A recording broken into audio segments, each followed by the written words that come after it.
and so much has been achieved in these 6 decades.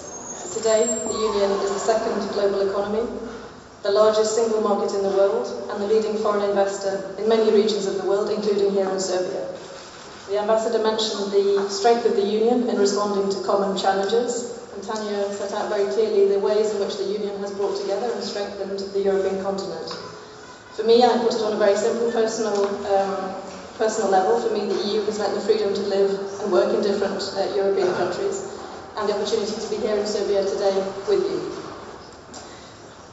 Back on the EU, around 70% of foreign investment comes from countries in the EU, and some 65% of Serbia's trade is with the EU. The EU is Serbia's largest donor. We have allocated some €3 billion in grant assistance since 2001, and an additional €1.5 billion over the next few years for programs which bring reform to the Serbian society and benefits for the citizens. And this important anniversary is also an opportunity to recall that we are a union based on values and what the EU stands for in the 21st century. Facing, as we do, a more fragile and often hostile global environment, the EU is committed to greater engagement, not retrenchment. We continue to advocate for peace, solidarity and human rights.